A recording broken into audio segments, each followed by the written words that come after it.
to the 60s and 70s horror film and fashion series. Now, I have a couple questions for you. What movie put a fear of swimming in you? Did you not go in the ocean, lake, and sometimes pools in fear of an oversized shark attacking you? I know I'm not the only one.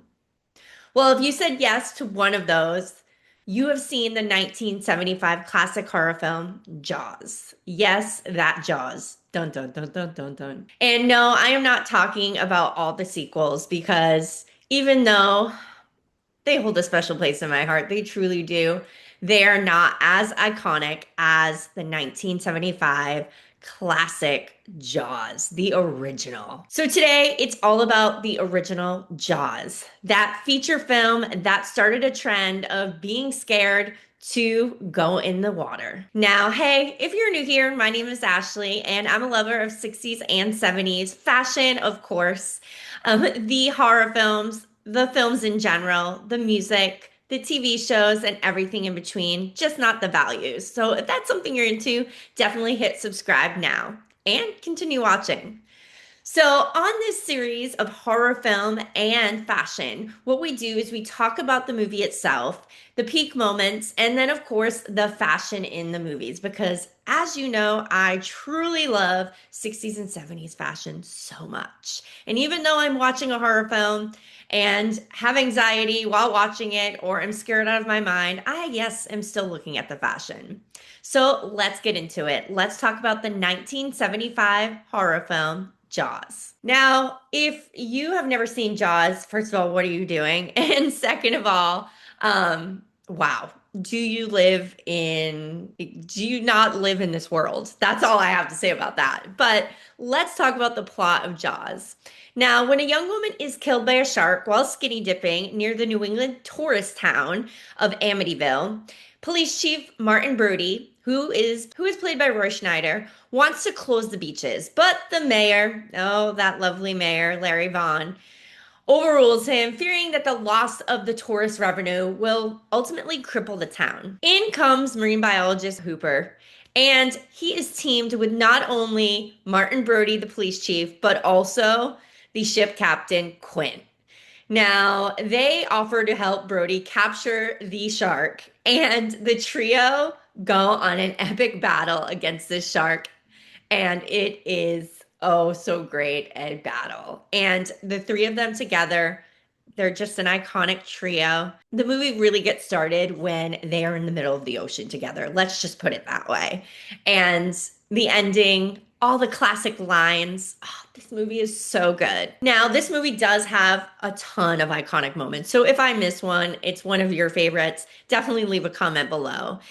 And still today, it puts a fear of the water in people and also about sharks. And it wasn't the mechanical shark Bruce that did it. It truly was the point of view shots of the shark, the splashing in the water, the feet bobbing, the music that really sold it. And you actually only see the shark at the end of the film, which was genius, but partially not on purpose. Now, Steven Spielberg and the crew had challenges with this shark and referred to the shark as Bruce. He named it after his lawyer. Now, the challenges came from just, the time that it was made, but also putting a mechanical shark in salt water really just wasn't gonna work out. Like it wasn't a good idea. And so when he watched everything and saw that the point of view shots were actually more anxiety inducing than the shark itself, that is really where the classic film started to begin to, that is when the classic film started to be born and how the legacy was built. And it was never able to be recreated in the sequels the way it was in the original. But what is? I am a sucker for cheesy sequels. I love Jaws too. I don't know. I liked that like all the kids were involved. I'm a fan of it. There was some good fashion in that. And yes, I like Jaws 3, Jaws 3D. As bad as it was so bad that it was good. And also just like the fear of like a shark being in an amusement park it was kind of creepy. I'm not gonna lie. And I think everyone's been in an underground like aquarium type thing like they had in that, and that's like kind of a fear unlocked a little bit. Um, I will say I never really enjoyed Jaws 4. Like it wasn't great. When they had the shark having a vendetta against the family, it was a little weird, threw me off.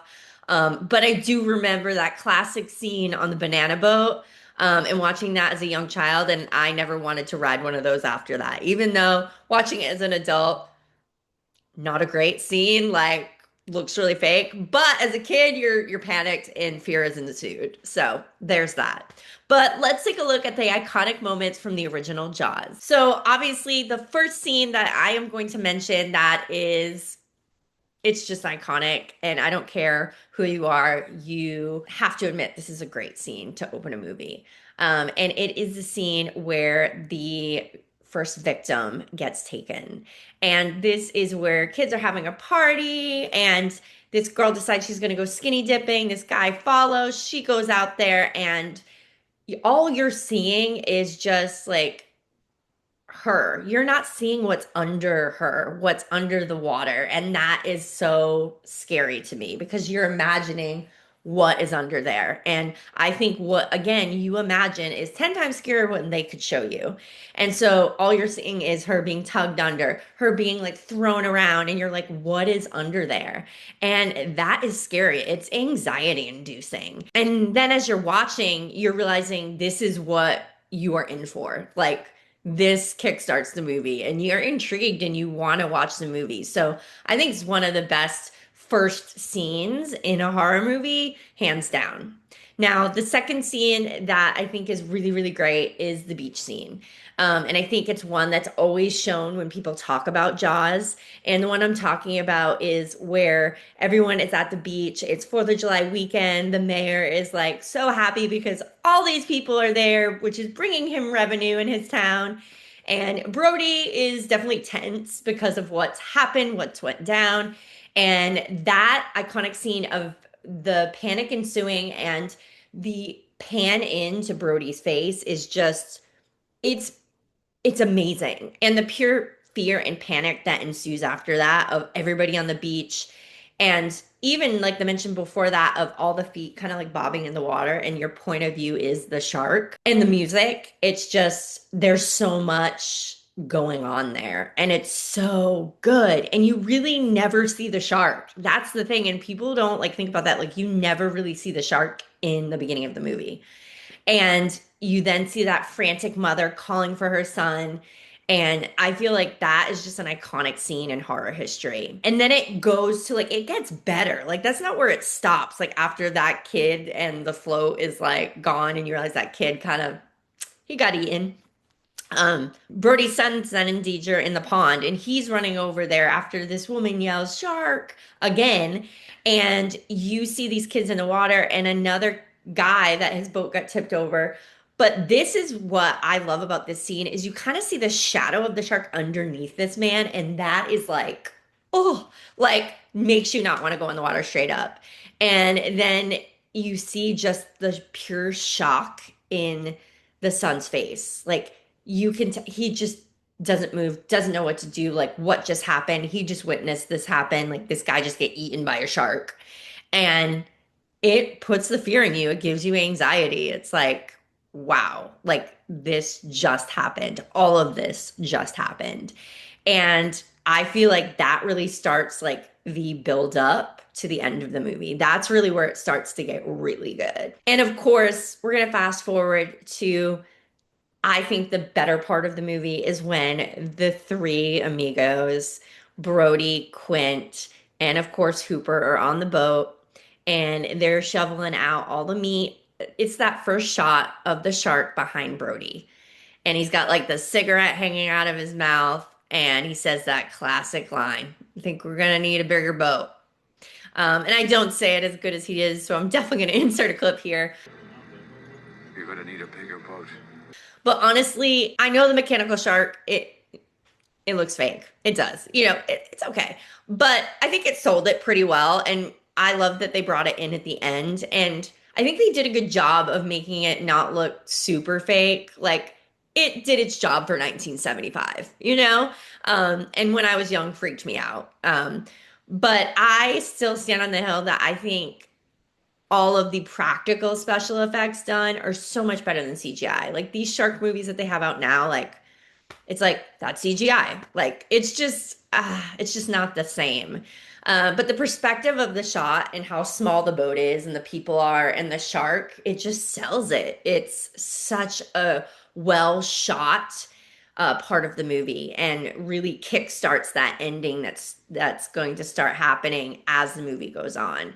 And I love that they also filmed a lot of this like in New England. They filmed it on the ocean, which later on definitely they found that it was kind of a bad choice. But I think that's what made it so real. And the way they were in the middle of the ocean and it felt so isolated, that made it even scarier and like up the ante. You can't mention Jaws and forget the iconic speech that Quint does on the boat. And it's a speech that has been like replicated, has been like nodded towards in a lot of movies. And it's where he talks about the sharks in the water and the boat sinking and his past and a connection with sharks. And I love how they tied this in, um, a little bit of history, which I thought was really cool because I love history. And it's just, again, the fear and the remembrance of that memory he has. It kind of sets the tone for what's to come. And his performance is brilliant. It's hands down so good. Like even when he's at like the town hall meeting and he like uses his nails on the chalkboard, like so good.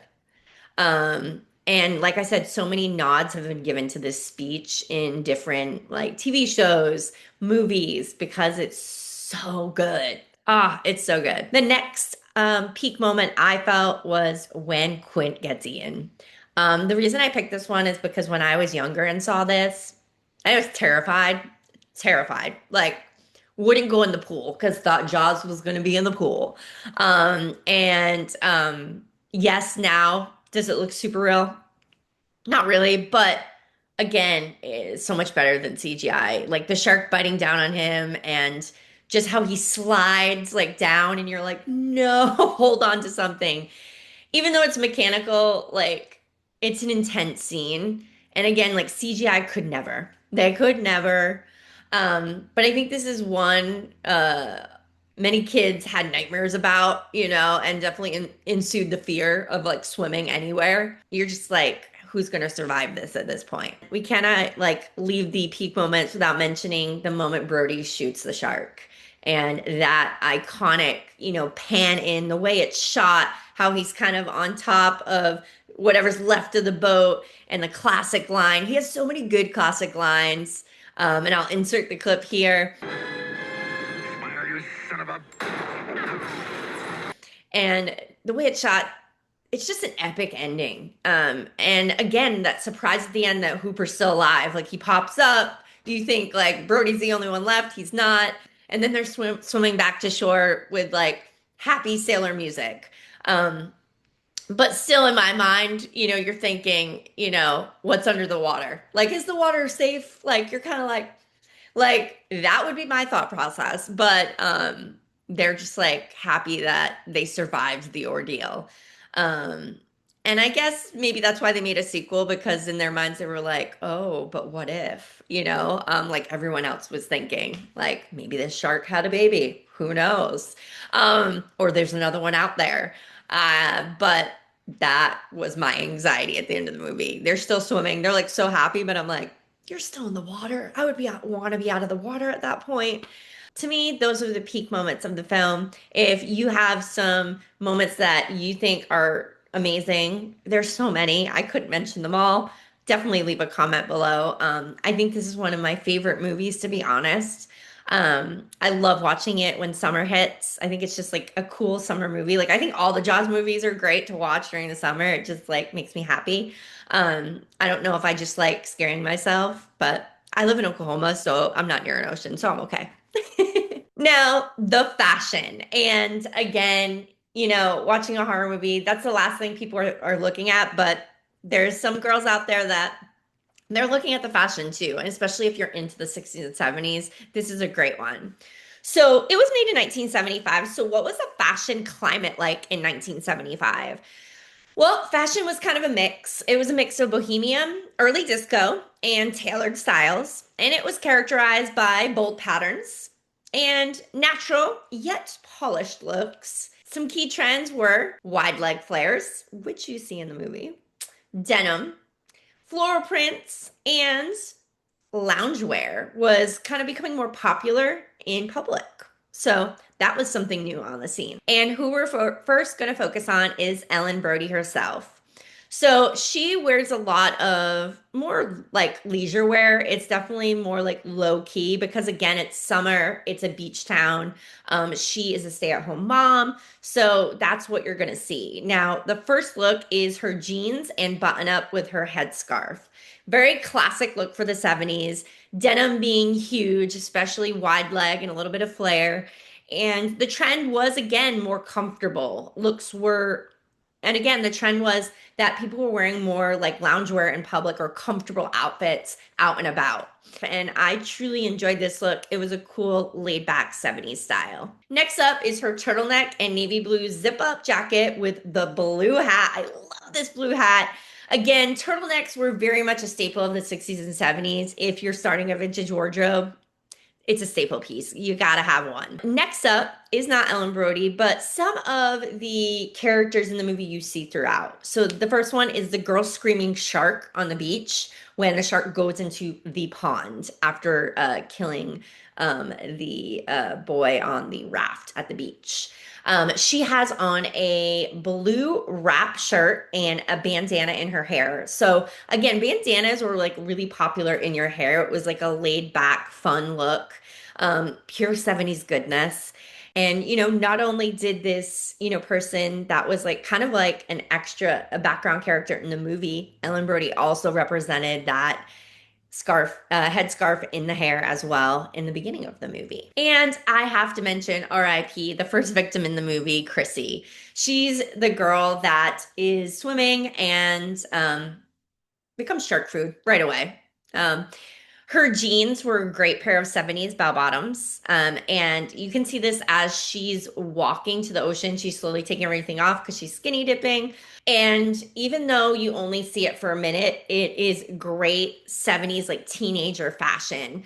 And you get to see a little bit of the fashion of the party goers, even though it's really dark and it's lit by a bonfire, you do get to see some classic 70s teenager looks. Now, overall, if you look, you can find some great 70s fashion moments in this movie. Also, the bathing suits. I didn't mention them, but there were so many great 70s bathing suits in this movie. And overall, I just loved that summertime 70s vibe that the fashion showcased. Now, the film is and will remain a classic to this day. With putting the fear of water in the next generation, will it ever be safe to go in the water? That is the question that remains.